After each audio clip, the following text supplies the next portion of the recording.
কথা বলবো। বর্তমান সময়ে ভাইরাল যে মেয়েটার নাম মেবি তনি। সানবিজ বাই তনি না কি একটা পেজের মালিক। তো আসলে দেখেন বাংলাদেশটা মগের মুল্লুক হয়ে গেছে। মগের মুল্লুক না হলে তো একটা রাস্তার মেয়ে, মানে যাকে আমরা নর্তকী বলি, যে সারা জীবন বগলতল দেখিয়ে আর কাপড় খুলে জামা খুলে ভিউ কামিয়ে রাস্তা থেকে পাঁচতলায় উঠে আসছে, সেই মেয়ে একজন প্রধানমন্ত্রী সমতুল্য। কারণ উনি প্রধানমন্ত্রী প্রার্থী হয়েছেন বা হয় নাই, নির্বাচিত হয় নাই। তো উনি প্রধানমন্ত্রী সমতুল্যই ধরা যায়। একজন রাষ্ট্রপ্রধানের সমতুল্য ব্যক্তিকে নিয়ে সমালোচনা করবে, অকথ্য ভাষায় কথা বলবে, লেখালেখি করবে, এটা একমাত্র বাংলাদেশেই পসিবল। কেননা বাংলাদেশ দিন দিন মগরমুল্লুক হয়ে যাচ্ছে। বাংলাদেশের মনে করেন সুচিল শিক্ষিত মানুষের কোনো কদর নাই। যারা যত বেশি নর্তকী, যত বেশি আহ, মানে খোলামেলা, বেশি রাস্তায়, রাস্তা থেকে উঠে আসা, ওই সমস্ত লোকের কদর দিন দিন বাড়তেছে।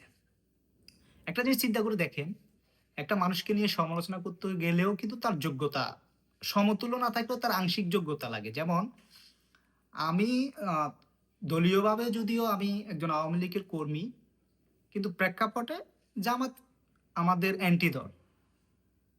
এই যে অ্যান্টি দল হলো, একজন জামাতের আমিরের সমালোচনা করতে গেলেও কিন্তু আমার একটা যোগ্যতা লাগবে। আমি একজন কর্মী হয়ে কর্মীর সমালোচনা করতে পারি, সর্বোচ্চ আমি একজন ইউনিয়ন বা উপজেলা নেতার সমালোচনা করতে পারি, কিন্তু আমি রাষ্ট্রপ্রধানের সমালোচনা কিভাবে করি? আমি আমার কথা বাদ দিলাম, এই যে তনি মেয়েটা, আপনারা জানেন যে সে সারা জীবন, এটা দেহ ব্যবসার সাথে মিলে যায়, কারণ সে সারা জীবন বগলতল দেখিয়ে, কাপড় খুলে ইত্যাদির মাধ্যমে ভিউ কামিয়েছে। এবং আপনারা জানেন যে সে একাধিক বিয়েও করেছে। একটা মহিলা মানুষ কিভাবে একাধিক বিয়ে করে এটা আমার জানা নেই। পুরুষ মানুষ করতে পারে বিভিন্ন প্রেক্ষাপটে, বা যেটা ইসলাম জায়েজ বলে। তো এই মেয়েটাকে আমরা আসলে সাধারণত কোন দৃষ্টিতে দেখি আমরা বাঙালিরা, আমরা নিজেরাই জানি। কারণ ওর সাথে তুলনা করা যায়, আবাসিক হোটেলের মেয়েদের সাথে তুলনা করা যায়। এখন তারা যদি একজন রাষ্ট্রপ্রধানকে নিয়ে বিভিন্ন সংবাদ সম্মেলন ডাকে, বা একজন রাষ্ট্রপ্রধানের সমতুল্য ব্যক্তিকে নিয়ে যদি অকথ্য ভাষায় লেখালেখি করে বা বিভিন্ন মানববন্ধন ডাকে, তো তাহলে দেশটা তো আসলে আর দেশ নাই, এটা মগর মুল্লুক হয়ে গেছে।